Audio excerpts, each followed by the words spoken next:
Man United is the most made fun of and disrespected club in the world, without a doubt, and it's for a very valid reason. At this point, you've really got to ask, what's wrong with Man United? Because honestly, it's not the tactics. Almost without fail, every manager and player that joins the club suddenly becomes the worst version of themselves. Just a few days ago, they lost a Carabao Cup match to fourth-tier club Grimsby Town, a club I'm sure many of you have probably never heard of until a few days ago. They lost to guys that make in a year what some Premier League players make in weeks. It was so bad that I kind of felt sorry for Ruben Amorim, because the way that United players have been playing, there's no manager or tactics in the world that would have won them that match. Last night, Man United finally had their first win of the season, and all it took was them beating Burnley, a side that last season wasn't even in the Premier League. So I wondered, all the historically bad management, carousel of manager after manager, and even the tactics aside, why has Man United been so bad for so long? And all this time, I think it's mainly come down to two things: the players and the culture. In my opinion, a lot of Man United players over the years have been either grossly overrated or seriously underperforming. Because like José Mourinho once said, "That's football heritage." And a big problem they've had is signing players for a huge fee that don't fit and ultimately don't perform. The most recent example of this is Mason Mount. Mount was supposed to be a jewel for Man United's midfield rebuild. United spent $60 million for the Champions League winner, but instead he kind of became a ghost in red. I understand injuries surely played their part, but even when he was fit, Mount looked lost. Right now, overall, instead of a man that was supposed to elevate United's midfield, so far it seems he's just become another big name signing swallowed by the void. Another reminder that just because a player is expensive, they might not exactly be the best fit. Then we have André Onana. Ever since his first match for United, it looked like things just never meant to be. His confidence playing for the club would immediately get shot down, and this would lead to a shaky start in the league, multiple errors throughout Europe, and many more mistakes that ultimately would not do any good for his confidence. I mean, pair that with a backline that's constantly changing in front of him. Given those circumstances, I don't think any goalkeeper would flourish. Who knows, maybe with another club, or maybe if he had a better start, Onana might have thrived.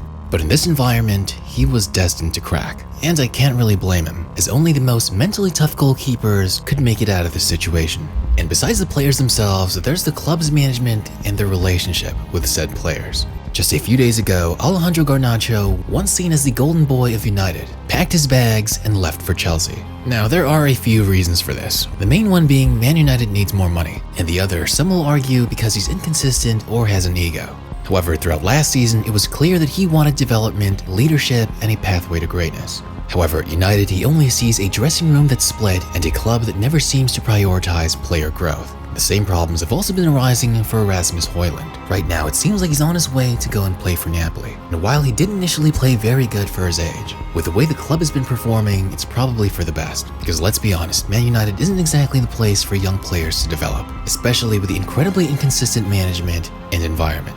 But honestly, for these two youngsters, I wouldn't be surprised if they managed to do extremely well going forward. I mean, it's usually what happens when players leave United anyways.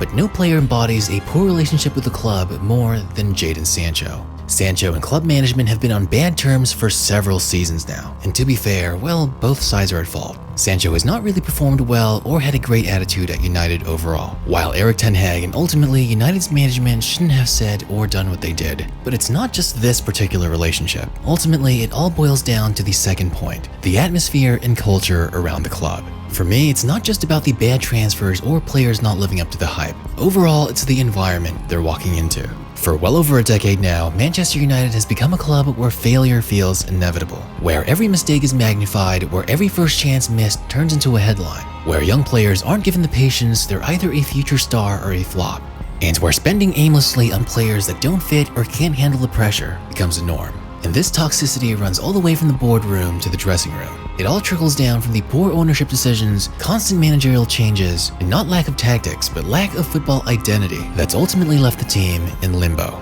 Managers aren't given a chance, players are left unsure of their roles, and on top of all of that, the media circus around Old Trafford never dies. It feeds on drama, and hey, I admit, I'm guilty of it. And all this pressure ultimately seeps into the dressing room, only further impacting the players and management.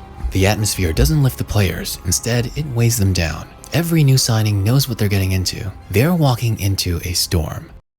And And it's not just this season or last season or the season before. It's become so reoccurring that it's almost like a curse that affects managers and players as they come join the club, and is usually only lifted when they part ways. So really, this is all nothing new. The curse in joining Man United isn't in the tactics, it's in the entire environment. And honestly, I have no solution on how to fix it, because looking back even over a decade ago, this cursed atmosphere has affected many big names over the years. It's not just bad luck, and it's not just one or two players. This is a pattern. And one of the earliest examples of the curse is with no other than Ángel Di María. Because Di Maria's time at United is one he'd rather forget. He arrived at Old Trafford in the summer of 2014 from Real Madrid as one of the most expensive Premier League transfers at the time, and deservedly so. He had just helped Real Madrid secure their 10th Champions League title, even winning the Man of the Match award in the final. Overall, finishing the season at Madrid with 37 goal contributions and winning the Copa del Rey trophy as well. But despite not wanting to move to Old Trafford to begin with, Di María was actually off to a decent start. He scored a free kick in his home debut and went on to record 3 goals and 4 assists in his first 6 appearances. But things only went downhill from there. In the next 17 matches, he only recorded 1 goal and 4 assists. He would play 9 more matches for United but had absolutely no goal contributions for any of them. At the end of the campaign, Di María was judged by the Daily Telegraph to be the worst signing of the season. While many believe that Di Maria's problems began when manager Louis van Gaal decided to move him away from his preferred position and to play him in more of a central role rather than on the wing. Whatever the problem was, Di María didn't want to spend one more day at Old Trafford, and he soon got his wish when United sold him to PSG for around £44 million. And Di María pretty much went on to be one of the most beloved players in Paris, going on to be one of PSG's best players for many years, even helping the club reach the Champions League final back in 2020. However, for Man United fans, he was one of their most hated signings. And for Di María, the time he spent at Manchester was likewise the worst in his career. But it is kinda hard to blame the guy, as it was the only time in his career that his house would be burglarized. But of course, who could forget about Alexis Sánchez? At Barcelona, he was incredible. And at Arsenal, he was their talisman. Like, who can forget his insane 16-17 season where he had 48 goal contributions in 51 matches. Back then, he was easily one of the best players in the entire Premier League. But the moment he arrived at United, the magic vanished. His decision-making was poor, his touches were heavy, and his off-ball movements were lackadaisical. In 45 appearances for Man United, Sánchez scored a miserable 5 goals. The confidence, aggression, and flair that made him one of the most entertaining players in the world just suddenly disappeared when he arrived in Manchester. Back in 2022, in his own words, Sánchez admitted, "I wanted to tear up my contract and go back to Arsenal after my first training session." He described a dressing room without cohesion, a toxic atmosphere, and a lack of clarity from management.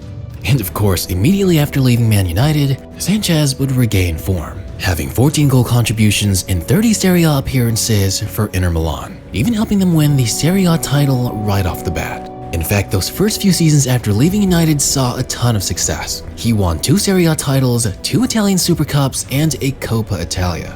And trust me, this pattern is only going to continue as we talk about more players. And since I've been giving you older examples, why not show one this season? And for that, Anthony Elanga is the perfect example. The former United player came back to haunt his club, making them regret their choice of selling him, when he would score an insane solo goal, running deep from within his own half before calmly sinking it in.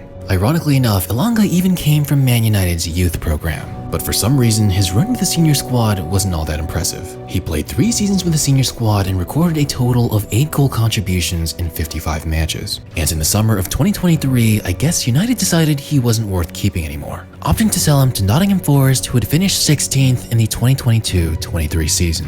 And hilariously enough, in his first 2 seasons with Forest, he's currently recorded a total of 29 goal contributions, already 3 times more his numbers at United. Elanga has also been a key player in their incredible dark horse season. But besides doing well before and after leaving Man United, there are some players who were absolutely ruined before joining the club to experience an irreversible lack of form.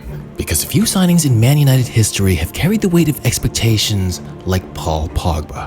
In 2016, Pogba was the club's record signing at around £89 million, but for the type of player he was at Juventus, it was easily worth it. He was one of the best young players in the world, being a former Golden Boy Award winner and winning 4 consecutive Serie A titles. However, at United, Pogba's career was a frustrating and inconsistent saga. In his 6 seasons with the club, he would have 39 goals and 51 assists in 233 appearances. And while those numbers aren't bad for a midfielder, they fell well below the expectations of a player with his hype, ability, and price tag. And Pogba would only score 5 goals less in his 4 years with Juventus than he would in his 6 years with United.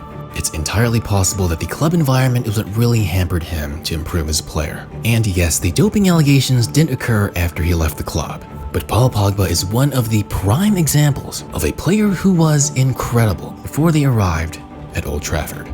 Harry Maguire. Before coming to Old Trafford, he was a quality defender at Leicester City. And hey, his first season at Man United was incredible. But after that, we all remember how he became an absolute meme for a good 2 years. Sure, Maguire gets a bad rap, especially for that 2021-22 season. And yes, he does play incredibly well when he plays for England. But despite him slowly improving his form over the years, at a professional level, well, his reputation and value has never recovered. But I'll tell you who's dead. And all of you should know by now, I'm talking about the GOAT, Antony. Antony was once lighting up Eredivisie with Ajax, averaging double figures in goals and assists each season, until he was brought to United as one of the most expensive Premier League players in history.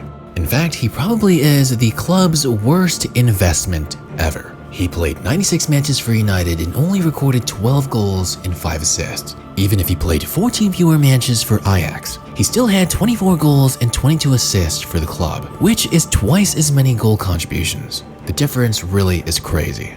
At United, he was the joke of the footballing world. But hey, we all know it wasn't really his fault. Even the GOAT was affected by United's curse, because once they decided to send him on loan, Antony has been absolutely incredible for Real Betis, already having more goal contributions in 15 matches than he had in his last 52 games for United. Casemiro is also another player who is a shadow of his former self since joining United, because if we're being honest here, he's struggled to replicate his form at Real Madrid. Injuries, father time, and a change in his role definitely are all a contributing factor to the disruption of his rhythm. But still, his performances have been rather inconsistent. Since joining United, his number of accurate passes has been significantly lower than any of his seasons at Madrid. He's also faced criticism for his lack of pace and lack of effort. Now, the man is 33 years old, but more and more the phrase, "leave the football before it leaves you," is becoming more fitting for Casemiro.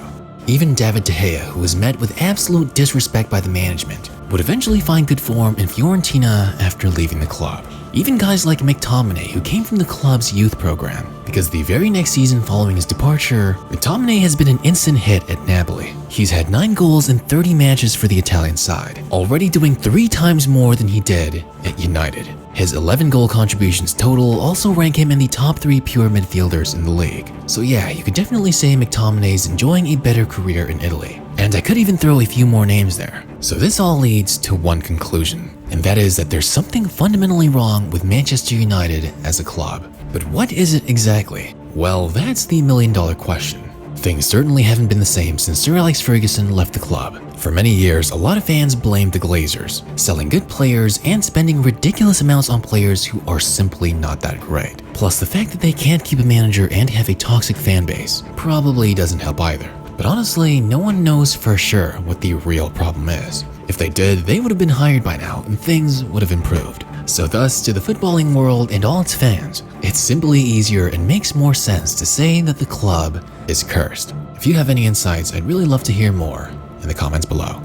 There is something I used to call football heritage. United players that left the club last season, see where they play, how they play, if they play. That's football heritage.